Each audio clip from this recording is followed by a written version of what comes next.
दशा माता व्रत और डोरा हिंदू धर्म में सुख समृद्धि और परिवार की मंगल कामना के लिए किया जाता है। इसे खास तौर पर महिलाएं अपने परिवार की खुशहाली के लिए रखती हैं। जो दशा माता का व्रत करता है और धागे लेता है उसे दशा माता की कथा जरूर सुननी चाहिए। चलिए कथा को शुरू करते हैं। एक राजा था जिसका नाम नल था। उसकी रानी का नाम दमयंती था। वह बड़े प्रेम से राज्य करता था।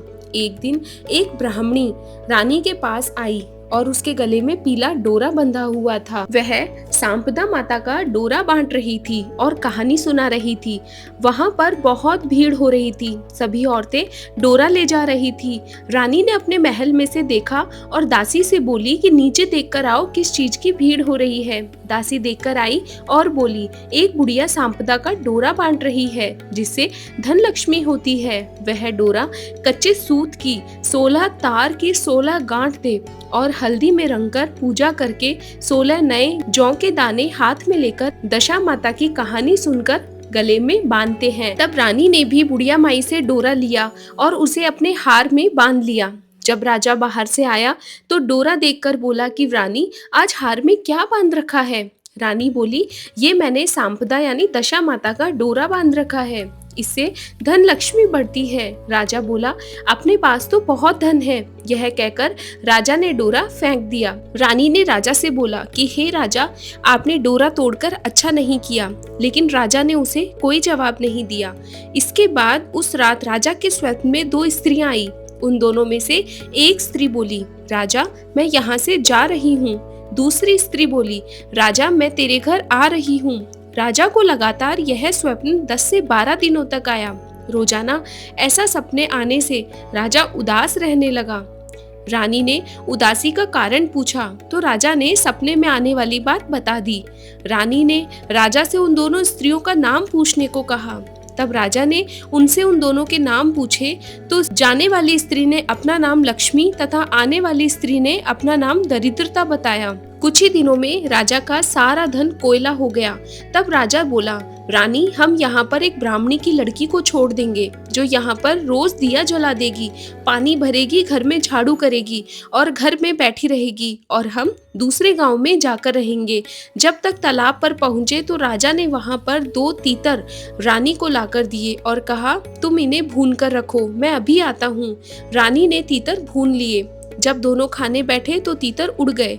राजा रानी अपनी बहन के यहाँ आ पहुँचे। बहन ने उन्हें पुराने घर में ठहरा दिया। राजा रानी बहन के घर में गए तो वहाँ बहन के सोने का बच्ची बछेड़ा पड़ा था। वह जमीन खा गई। राजा बोला, रानी यहाँ से चलो, नहीं तो अपने सिर पे चोरी का इल्जाम लग जाएगा।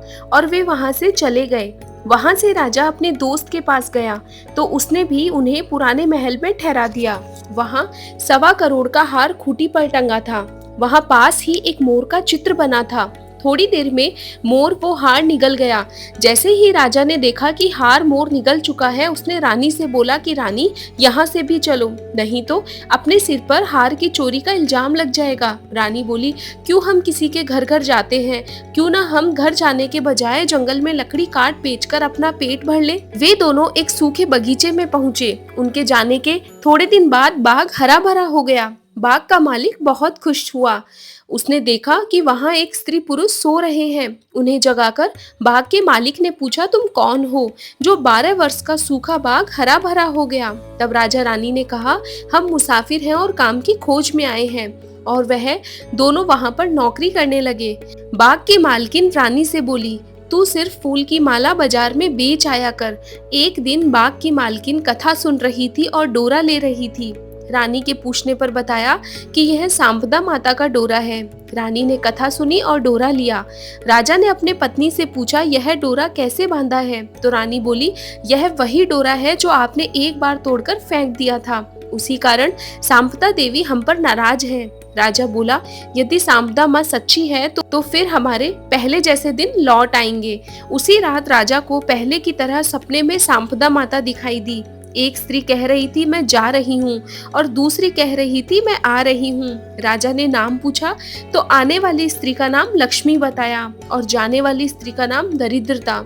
राजा ने पूछा मुझे पता कैसे चलेगा? तब सांपदा माता बोली जब सुबह कुएं से जल भरने जाएगा तो पहली बार जौ निकलेंगे, दूसरी बार में हल्दी की गांठ, तीसरे बार में कच्चा सूत निकलेगा। फिर रानी सांपदा माता का डोरा लेकर घर चली गई और सांपदा माता ने उन्हें बहुत सारा धन दिया।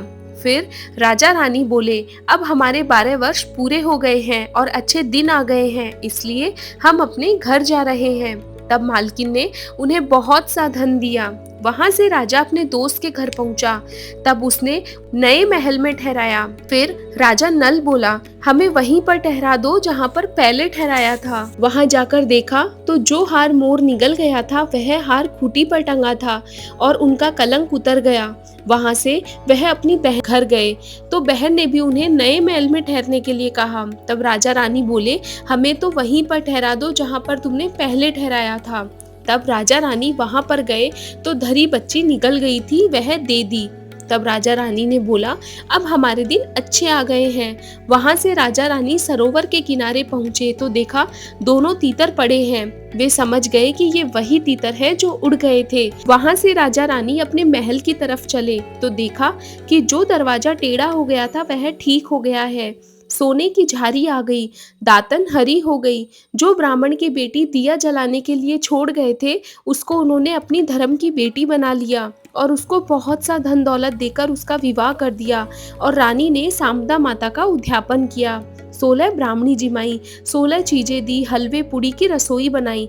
हे सांपदा माता, जैसा पहले राजा को दिया वैसा किसी को भी मत देना और जैसा राजा को बाद में दिया वैसा सबको देना। कहते सुनते हुकारा भरते सारे परिवार को देना। इसके बाद आपको विनायक जी की कहानी कहनी है। विनायक जी की कहानी आपको मेरे चैनल पे मिल जाएगी। अगर आपको ये वीडियो अच्छा लगा हो तो प्लीज़ वीडियो को लाइक ज़रूर कीजिएगा, चैनल को सब्सक्राइब कीजिएगा और इस वीडियो को शेयर करना ना भूलिएगा। धन्यवाद। जय श्री राधे।